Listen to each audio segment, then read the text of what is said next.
salvación tiene un segundo aspecto, que es el resultado de la salvación. Hasta aquí hablamos de la causa de la salvación, cómo el hombre alcanza la salvación. Pero, y ahora el resultado, ¿cómo vive el hombre después que ha sido salvado? ¿Cuál es el resultado de la salvación en la experiencia del cristiano? ¿Cómo vive una persona que ha encontrado a Jesucristo y ha sido redimida por la gracia maravillosa de Jesús? Pablo pregunta en Romanos capítulo 6, versículos 1 y 2. Voy a leer lo que Pablo dice. ¿Qué pues diremos? ¿Perseveraremos en el pecado para que la gracia abunde? En ninguna manera, porque los que hemos muerto al pecado, ¿cómo viviremos aún en él? En las palabras del apóstol, si hay algo imposible de suceder, es decir, que hemos sido alcanzados por la gracia y continuar viviendo en el pecado. Pero, ¿qué es pecado? San Juan responde a esa pregunta en Primera de Juan, capítulo 3, versículo 4. Dice, todo aquel que comete pecado infringe también la ley, pues el pecado es infracción de la ley. Aquí entramos en el asunto de la ley. La palabra ley era usada en Israel para referirse a todo el Pentateuco. La palabra en hebreo era Torah, ley, e incluía todas las instrucciones divinas dejadas por Dios para el pueblo de Israel.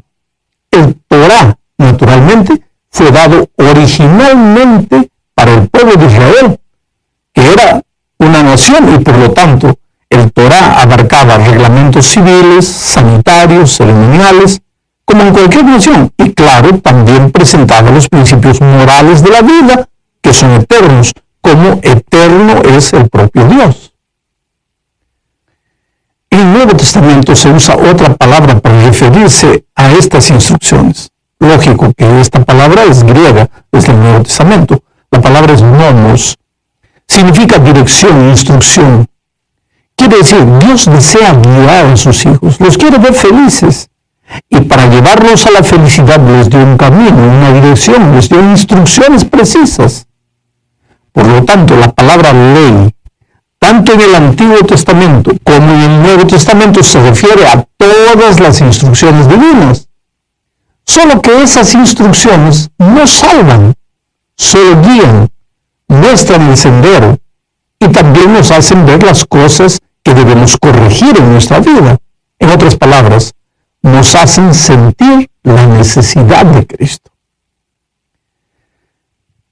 Amado, la ley y el Evangelio no se pueden separar porque ambos vienen del mismo Dios eterno. La ley es eterna porque es el reflejo del carácter divino, pero el Evangelio también es eterno. El problema de muchos cristianos sinceros es que no logran colocar a cada uno en su lugar. Ahora, si yo intento ponerme el gorro en la mano como si fuese un guante y el guante en la cabeza como si fuese un gorro, me voy a meter en problemas. Pues la misma cosa sucede con la ley y la gracia. Si quiero usar la ley para salvarme, estoy mal. Pero si pienso que porque soy salvo por la gracia ya no necesito de la ley, estoy igualmente mal. En la segunda parte de la lección debemos hablar del espíritu y de la letra de la ley. El espíritu de la ley, al espíritu de la ley podemos llamarle también el fondo, el principio de la ley. A la letra podemos llamarle el ropaje de la ley, la forma de la ley. La letra del Decálogo, por ejemplo, es una forma de la ley, es el ropaje que fue dado en el Sinaí a la ley de Dios. Pero el principio, el fondo de la ley de Dios es eterno, no nació en el Sinaí.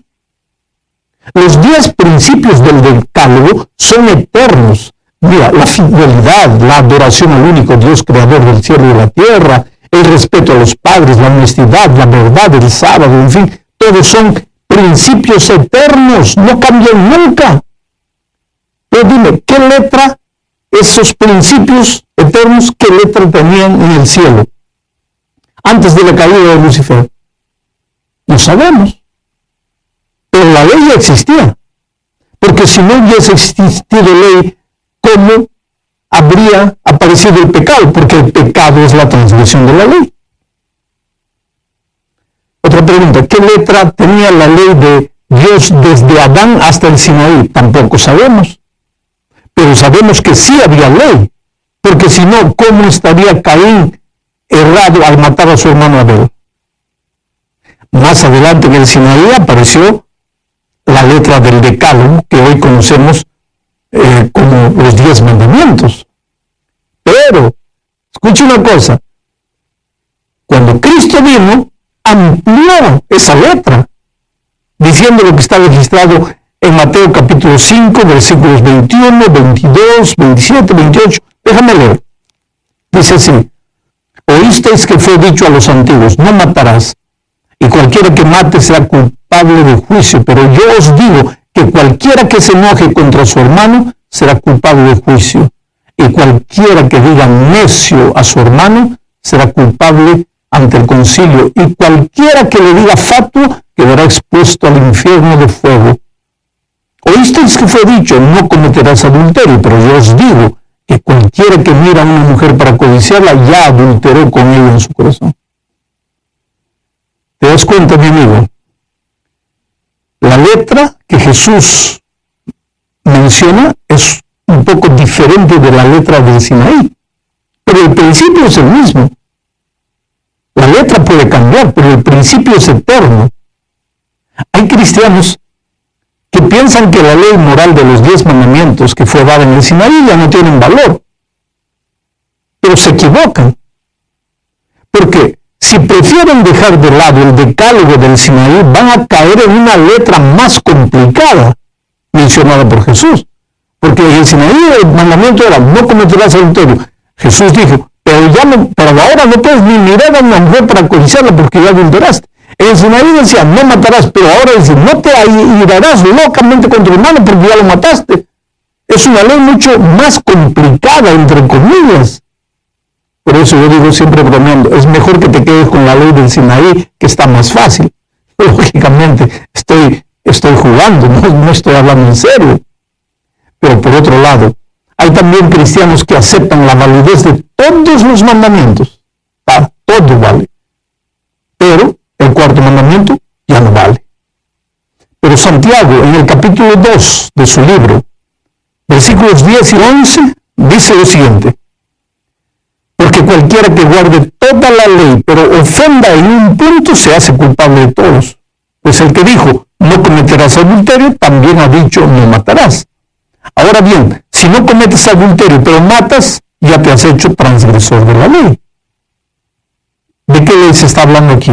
De los 10 mandamientos. Y está diciendo, si cumples uno y no guardas el otro, estás en problemas. Entonces, ¿por qué hay cristianos que todo vale, menos el sábado? Solo el sábado cambió, lo otro no. Espera un poco. Hay que pensar seriamente en lo que estás diciendo. Vamos a la tercera parte de este estudio. Muchos cristianos no logran entender la función de la ley y la función de la gracia.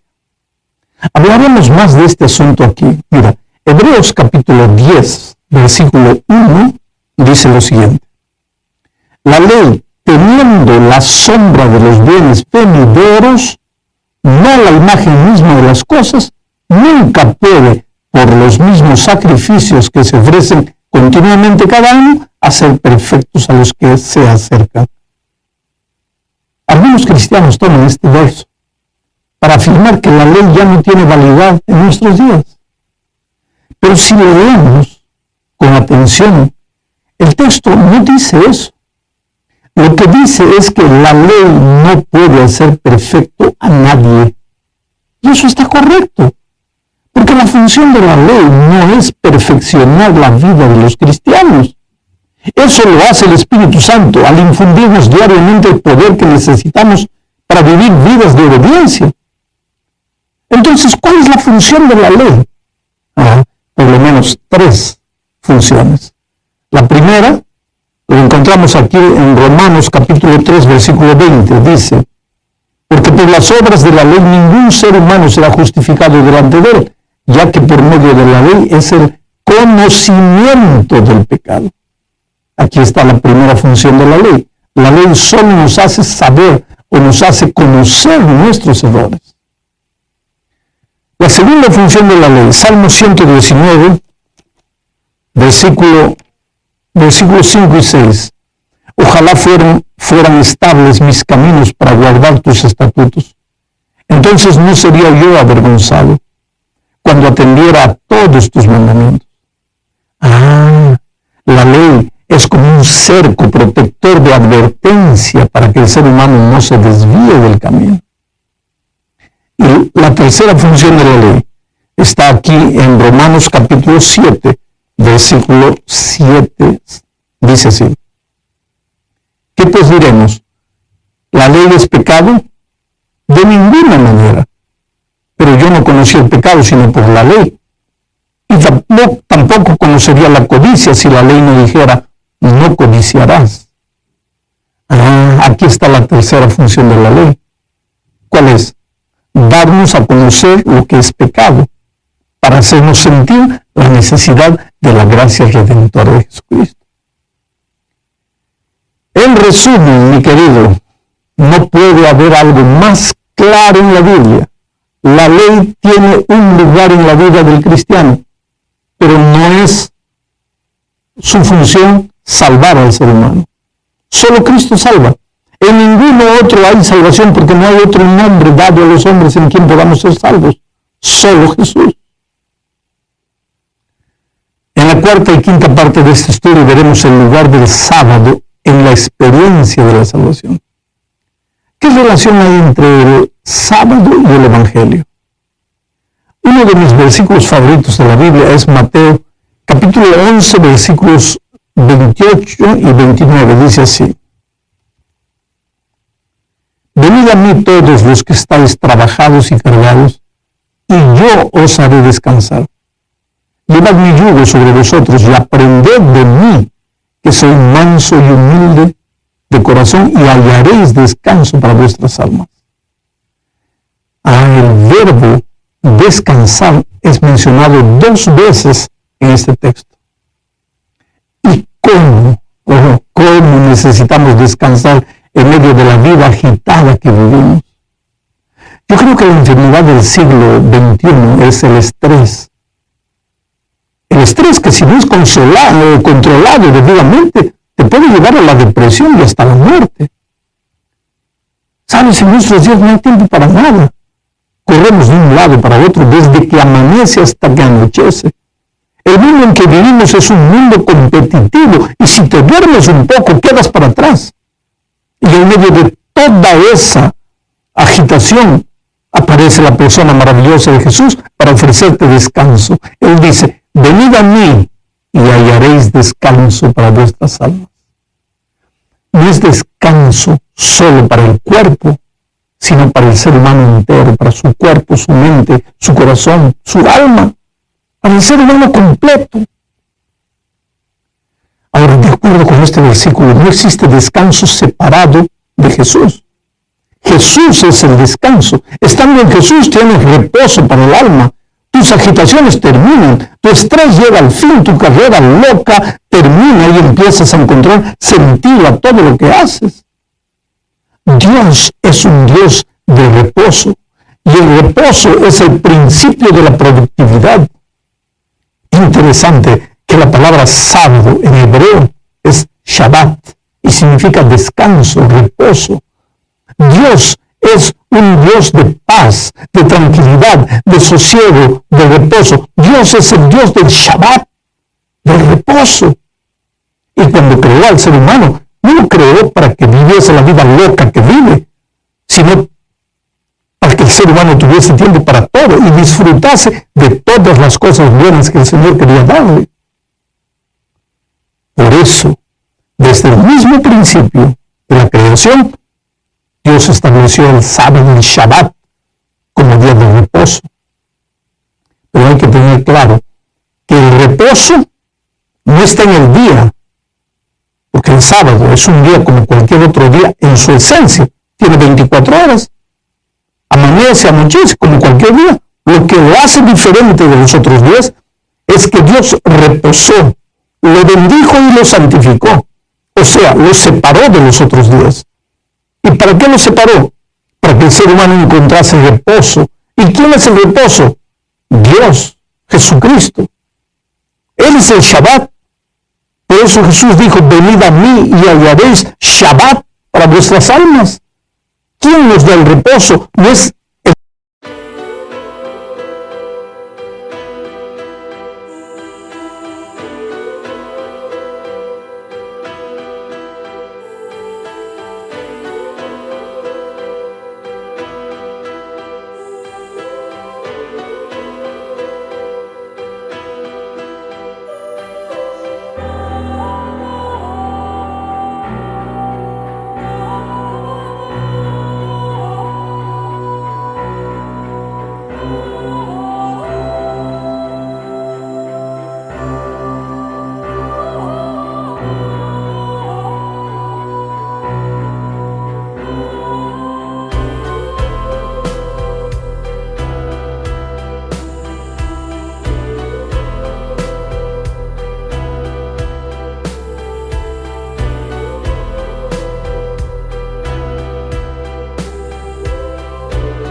sábado, sino el Señor Jesús.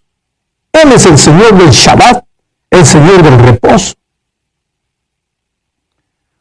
Pensemos ahora en el cuarto mandamiento, registrado en Éxodo capítulo 20, versículos 8 al 11. No voy a leer todo el texto, pero hay varios pensamientos interesantes en ese texto. Voy a destacar dos de ellos. El primer pensamiento es que el sábado es un día de adoración para todos, sin excepción y sin acepción, para ti, para tu hijo, para tu hija, para tu siervo, para tu criado, para tu bestia, para el extranjero que está dentro de tus puertas, en fin. En el sábado no hay patrón ni empleado. En la fábrica durante la semana hay patrón y empleado, pero los dos hermanos, patrón y empleado, el sábado, a veces el empleado es el anciano y el patrón es el diácono. No hay jefe. Todos están igualados. No hay mexicano, no hay brasileño, no hay raza, no hay banderas, no hay idiomas. Todos somos colocados en el mismo nivel de adoradores. Quiere decir, el sábado es, por así decirlo, el día de la igualdad. Pero lo interesante de esto es que en realidad no es el sábado el que iguala a las personas, sino Cristo. Eso lo dice San Pablo en Colosenses capítulo 3, versículos 10 y 11. Y revestido del nuevo, conforme a la imagen del que lo creó, se va renovando hasta el conocimiento pleno, donde no hay griego ni judío, circuncisión ni incircuncisión, bárbaro ni extranjero, esclavo ni libre, sino que Cristo es el todo y en todos. ¿Ves? Cristo es el verdadero nivelador de la raza humana, el que rompe las barreras del estatus, las clases sociales o raciales. Él es el Señor y usa el sábado como una herramienta de nivelación al tornarlo un día de adoración para todos.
El segundo pensamiento del texto de Éxodo capítulo 20, de 8 al 12,